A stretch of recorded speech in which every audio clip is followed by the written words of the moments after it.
Today, I've got a really interesting guest, someone who's going to be telling us about this forum, a wonderful forum that she's part of, an advisor to. So, if you're interested in cybersecurity, interested in careers in cyber, and in particular interested in diversity and inclusion, I hope you'll stick around. I think you're going to enjoy the discussion.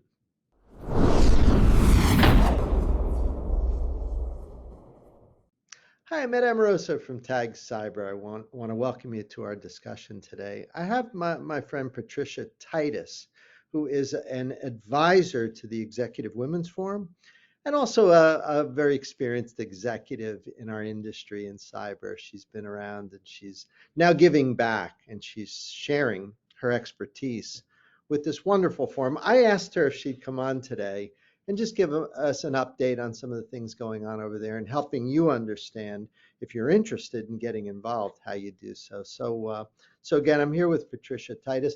Patty, it's nice to see you. Thanks for making some time today. I appreciate it. Ed, thanks for the invitation. I'm looking forward to talking about the subject. It's one of my favorites. That's good. Hey, let's start with just the 101 on the Executive Women's Forum. Tell us a little bit about the forum and what you all do. Sure. EWF was actually formed by Joyce Bracaglia. She's one of the founders. And it's a great organization. It's focused on women who are in cybersecurity, risk management, and privacy. So it brings those three core functions together. It's a wonderful program that's really grown over the years. So they have a Woman of Influence Award that they do every year. And there's 5 or 6 different categories. It keeps changing, so I encourage people to hit their website. There's a mentoring program. There are regional meetings that we do. There are annual conference. There is a leadership program that's also run. Their website is just full of tons of resources that are available to us if you're a member. It's just a great program, and I've been with them since 2008 when I was nominated as a Woman of Influence, and it's a sisterhood, and I really enjoy going to the annual conference. I'm so happy that we're back in person and not virtual. One thing I noticed, Patty, about the group is the range of sort of expertise and background that you have. You have people that are early in their career, mid-career, and also very experienced executives. That must make for a nice collage of opinion and discussion amongst the participants. It does, Ed. And I think the other thing that's really great is it exposes younger people that are younger in their career, maybe not having been in this for 25 years like some of us have been. And it allows them an opportunity to spend time with us in a very formal and informal way. So we have the conference and then we have after hour networking. There's always a great party. So that's always a big draw.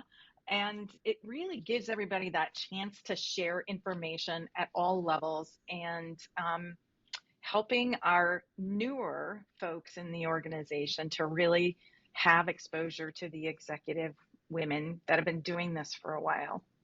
That's wonderful. You know, I've been a bad host here. We're talking about EWF, but I haven't asked about you. Why don't you tell us a little bit about your background and your career? You've got a very senior position yourself. Tell us a little bit about you. Yeah, so I'm at Markel Corporation. So we're a high-risk insurance company. I'm their chief privacy and their chief information security officer. So I'm dual-hatted. I also own a bunch of other stuff, but I won't bore you with that. I've been doing this for about 22 years, actually, if we want to be official on the CISO title. So I was the TSA's first CISO way back when TSA was formed. So those are the Transportation Security Administration. And then I left the public sector and went into the private sector and had a couple of different roles, which thoroughly enjoyed.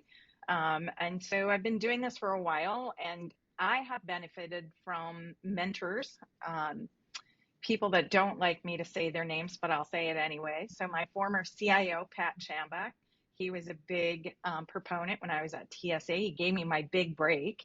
John Stewart from way back when, who is the one who encouraged me. Was the former CSO at Cisco, encouraged me to go into engineering and administration, sysadministration. So gave me a little bit about encouragement about, yes, I could do it. And I think it's important that people have mentors. So I also mentor other people. And it's just been, this is such a great field. It's never dull. It's constantly changing. It's just, it's a great profession to be in. Do you find that cybersecurity is also a particular challenge here for particularly young people getting in? It's not an easy topic. There's a lot of dimensions, and to your point around privacy, as you put all these things together, we're not really selling coconuts here, right? We're doing a pretty hard job. So, does that also enter into it? Just the challenge of our industry really dictates being part of forums like this. I hope you would agree that we do have kind of a hard job at doing security. Does that make any sense? Yeah, we do have a hard job, and I like to look at the CISO mind map that gets put out there every year, and it makes my head want to hurt because it is a constantly changing field. We're constantly taking on more responsibility and growth. I think it's a great way for people to get into cyber is, there's a unemployment rate that is astronomical, and we don't have enough people to fill the seats. Yeah. And so we're getting creative as leaders. And those are things that we talk about in this forum is how can we be creative? How can we bring people into the field? It used to be a hard, fast requirement that you had to have certain certifications or you had to have certain college degrees. We're even starting to look at the opportunity to remove those.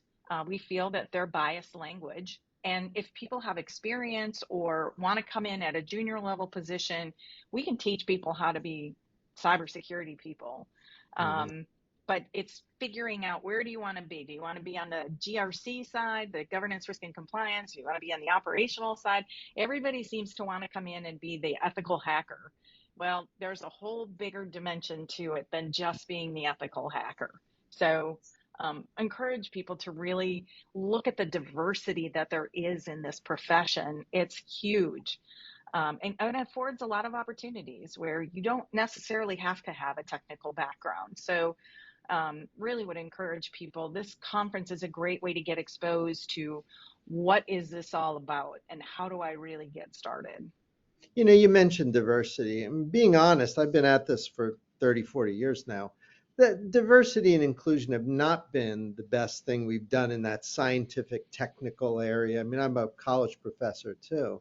And I see great advances, but boy, you just turn the clock back 20 years, and there just was not much diversity or inclusion in this sort of cybersecurity. We called it different things then, but is that one of the key sort of goals, like this idea of diversity inclusion, just making businesses and enterprise and government better? I mean, it just seems like there's absolutely no reason any organization wouldn't celebrate this. But is that one of the goals to kind of push these concepts?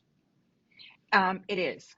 And I think the important part about what's taken place over the last 3 years is we had COVID, and a lot of women, to be honest with you, left the workforce. They had responsibilities and felt compelled to stay at home and take care of children or elderly parents. Actually, a lot of people left the workforce, a lot of our diverse candidates. And we're going to have to go through a rebuilding. It's kind of like an NFL football team when they get a new head coach. I'm a Vikings fan, so I truly, truly get that it's constantly rebuilding. But it's very important that we look at it and say, what can we do about this? So I like to think that if I were being looked at for a position, it's not because I'm a woman or a diverse candidate. It's because I'm the best candidate for the job. And that becomes a bigger challenge. And as you said, we've been at this for a long time, and we make some progress, and then it seems like we go backward. I think we're in a rebuilding mode, and certainly organizations like the EWF are going to help us get there. Yeah, that makes sense. Now let's get down to some brass tacks here. If somebody is watching let's say it's a young, upcoming, say technologist or developer or compliance person, manager. Um, how would she get in touch with you guys for involve? Is a website the best place? Do they need a sponsor? How do they get involved? So the best thing to do is to hit the website. It's Mhm. EWF-USA.com. It's an international group, so don't think just because it says USA, it's just where our domain happens to be. Um, and there's a membership you can sign up for. And then there's also the annual conference, which is coming up this month. Like I said, I'm so excited that we're back together again We're in filming person. this in October 22, so that'd be during Awareness Month, I assume. Right. So it's every October, the annual conference is, and then there's tons of webinars going on all year long. So hit the website, um, and there's certainly a spot there if you have questions. The team at EWF will be happy to answer those questions for you. Great. Now let's talk about businesses. Let's say I'm an executive in a bank or something, and I like this for my team, and I think, hey, um, I think we should do more. Is there a broader way that, say, executive sponsors can get involved on behalf of their team? Is that a thing? Is that something they can do? It is. It is. So, as an example, Markel is a corporate sponsor. Yeah. There's different levels to the sponsorship: gold, platinum, silver, and they give you different benefits. So, my particular corporate benefactor gives me so many seats free for the conference, Mm. and then gives me so many online memberships for free. So, rather than everybody signing up individually, we go in as a corporate sponsor and then allow other people. It's not just the security program either. So Markel sells cyber insurance. So we have a lot of super smart cyber underwriters and cyber claims folks and our auditors. And Mm. we've got such a plethora of people who can participate in this program. And then 6 people go to the conference. That's in Scottsdale. So it's also a great way for companies to support that diversity and growth is by participating and becoming a sponsor in the EWF. And it's a lot of our sponsors are male CISOs Yeah. or male CIOs. So it's not just women who are sponsoring. It's oftentimes um, our male peers that are CISOs or CIOs that would like to have programs for their women. That's how I first found that. Joyce Procaglia and I became friends while I was still back in telecom, and I thought it was a great idea. I was very pleased with the goals, and that was my first entree into the group. Now you were telling me about scholarships. That sounds very cool. How does one become? I guess it would be a benefactor. You can go in and sponsor some sort of a scholarship for someone to join. Yep. So there is the Joyce Bercaglia Scholarship Fund.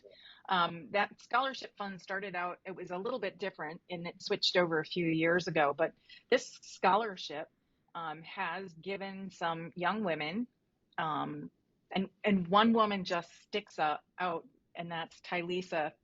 And I can't remember her last name, but Mm. Tylisa started in this program and started coming to EWF, and she's just got such a big personality. She graduated with a degree. The scholarship paid for her degree. She was underprivileged.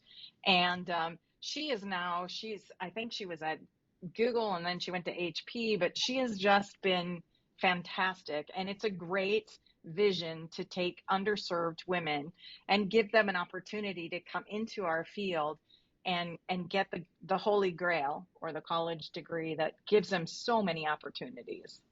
Well, thank you so much for what you do. I mean, you're so capable in your job, and you know everything about security and now insurance as well. So that's quite a combination. So, on behalf of my team at Tag Cyber, all the people watching, thank you for advising the group and helping to push it forward. I've always been a big proponent. I think it's a wonderful thing, and thanks for spending some time today. Thanks, Ed. It's been a great opportunity, and I hope people will take the opportunity to hit the website, take a look at it, It's a great organization to invest in.